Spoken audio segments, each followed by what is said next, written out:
A stunningly beautiful landscape, scene of horrific ethnic violence.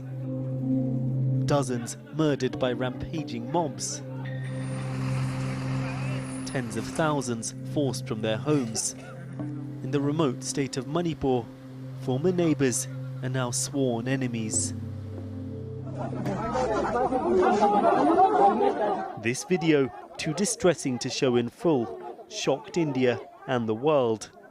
Two women paraded naked down a road by men beating and sexually assaulting them. One was gang raped. Filmed in May, it only emerged last week. One of the victims was this woman's granddaughter. She escaped deep into the jungle, but the others couldn't. My son and two of my grandchildren didn't run far. They hid in the bushes behind their house. They caught my granddaughter. Her father was trying to defend her. My grandson couldn't bear seeing the torture and also trying to help, but they killed them both. The women were assaulted during days of horrific ethnic violence. They're members of the Christian Kuki tribe, a minority in Manipur.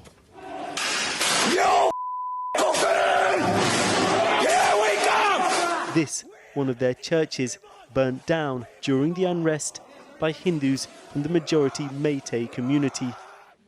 Their anger inflamed by fake news about a Meitei woman being raped. That rumour provoked real reprisal cases of sexual violence. This Kuki woman told us she was also abducted and raped. First, I was beaten by a group of Meitei women. It was already dark. Then, men who were passing by started to join in. The women were saying, "We've got one, we've got a Kuki girl." Then I heard them say we were too close to the main road and someone might see and rescue me. So, they took me away to a place where no one could see what they were doing.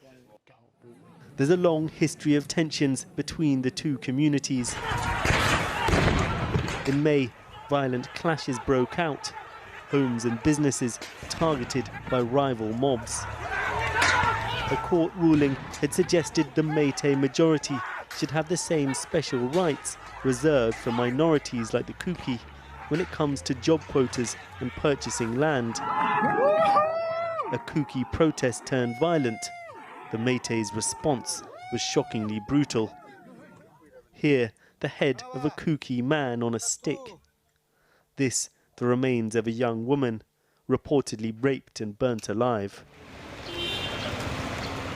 Even ambulances were targeted. Inside this one, a 7-year-old boy and his mother. They were Joshua's son and his wife, a Meitei who had converted to Christianity. The mob stopped the ambulance on the way to the hospital. They told them, "You've become Christians, but today we are going to cremate you." Then they poured petrol over the ambulance. Manipur, in a country like this, there's no actual front line. Manipur was once witness to a crucial battle in the Second World War between British and Japanese forces. And conflict in the state dates back to colonial rule, when the Meitei-dominated valleys were administered separately from the hills where the Kuki live. In recent years, tensions have been building. Tens of thousands of Indian troops have now been deployed in a belated effort to try and keep the peace. Kuki say the Meitei-dominated political leadership discriminates against them, casting them as outsiders who don't belong in Manipur. Meiteis present laws blocking them from buying land in the hills. The state has now effectively been partitioned between the two communities. These are the front lines. The Meitei feel under threat too. This a checkpoint at the edge of their territory, guarding against armed Kukis. The Kukis have been pushing out the Meiteis, fiery activist Pramod Singh tells the crowd. Figures like him have been accused of stoking Meitei anger, railing against Kuki separatist groups, local grievances flowing into the broader Hindu revivalist tide taking hold of India. Who are these Kukis? They came to our land and attacking us, and we are defending. Why should we be the victims? We should be the victor. My house may be burned down, my family may be killed, but they are the encroacher. We have to defend, no? We have to defend. We have to kick them out. His organisation has been accused of playing a leading role in the violence. So how do you respond to that? See, case by case, I don't want to make any clarification. And I feel it not good and rather funny, you know, to make clarification on the allegations made by Kukis, because they have no business here. Tens of thousands of Meiteis have been driven from their homes into relief camps too. More Kukis may have been killed, but there are also Meitei victims, and the pain here is just as raw. Abecha saw her family home burn down. You still want to go back? Yeah, obviously, why not? That is our land. We are not refugees, sir. We are Meitei, we have history. Why should we not go there? Obviously, we should go there. Tensions between Meiteis and Kukis may have deep roots, but they live together too. Leish Ram, a Hindu Meitei, had his finger cut off and was forced out of his village. We never thought this could happen, he says. We were neighbours. The violence in remote Manipur is now at the heart of India's heated political debate.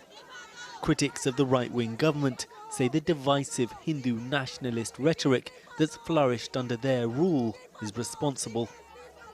Indian Prime Minister Narendra Modi said nothing about the clashes for months, finally speaking out after the viral video of the Kuki women being abused emerged last week. I want to assure my countrymen that no culprit will be spared.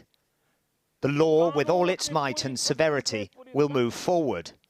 What has happened with the daughters of Manipur will never be forgiven. The attack on the women was so horrific, it galvanized anger across the divided communities. Here, Meitei women burned down the home of one of the prime suspects, also a Meitei. 7 men have been arrested, but the deeper grievances still remain. Back in Kuki territory, there are checkpoints manned by students and volunteers here too. Historic tensions propelled by fresh blood, and many believe living together is no longer an option. Faye D'Souza, thank you very much for coming on the programme. It's good to speak to you. Just your response to that really shocking video. I mean, what is it and what is India's response to it? Well, India's response is largely that of anger and despair and also helplessness. This was a couple of families whose village was attacked, set upon and burnt down. While they were escaping, the police was escorting them to safety.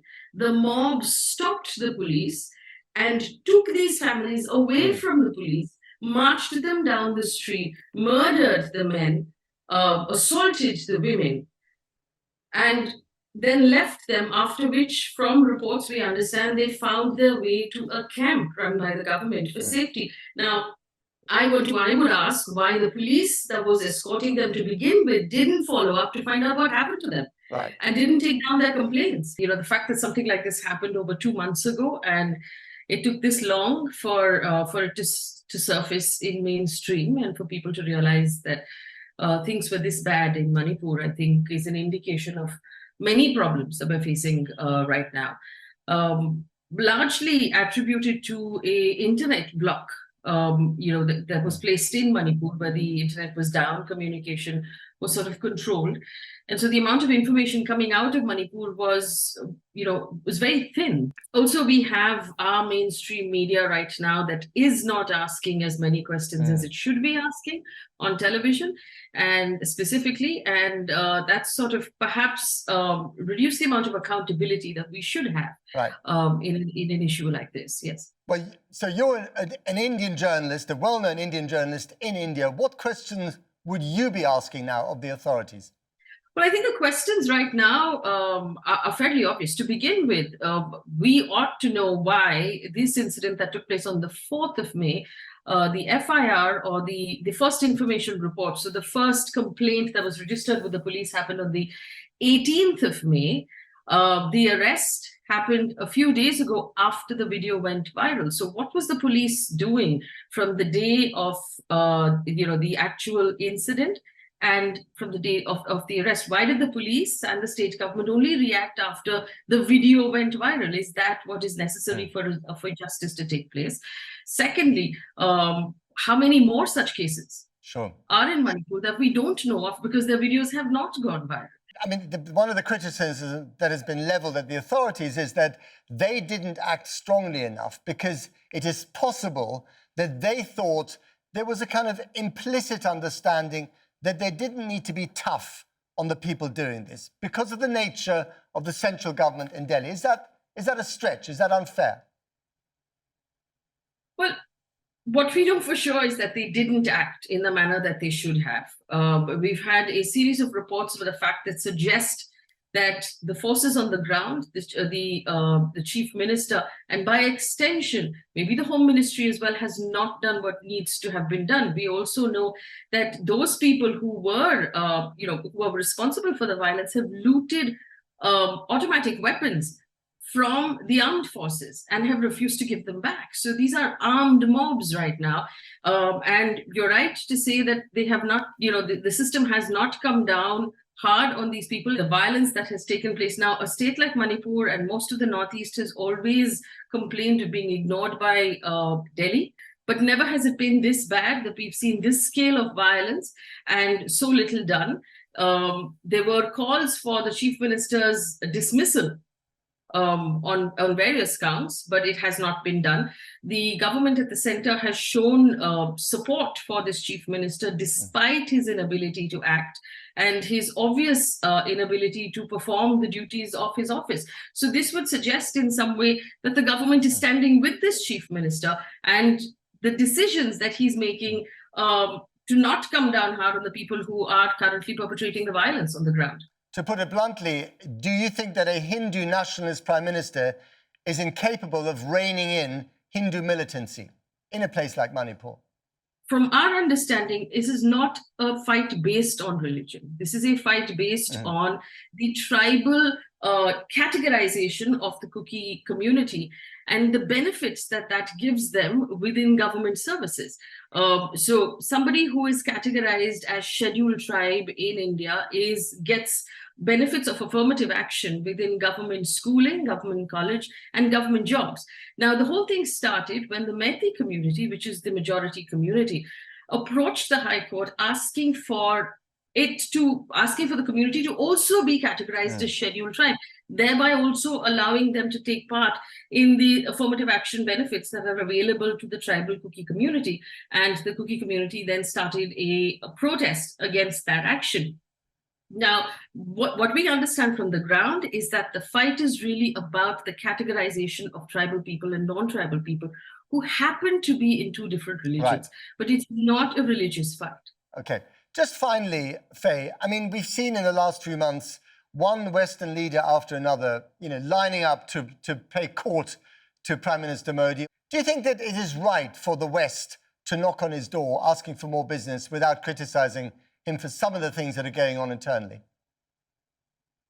Well, I think that diplomacy tends to be diplomatic, let's be honest. India is geographically very well placed while the West wants to counter or maybe take on China. It's also a very, very large economy and one that cannot be ignored. We also have right now very large diaspora communities in all of these countries as well that are, as you know very well, impacting politics and impacting decision making. So I think that if we were to sit in an ideal world and say everybody ought to criticize everybody, but the truth is that diplomatically, most of these countries are doing whatever suits them diplomatically at that time. Faye D'Souza, thank you very much. Thank you.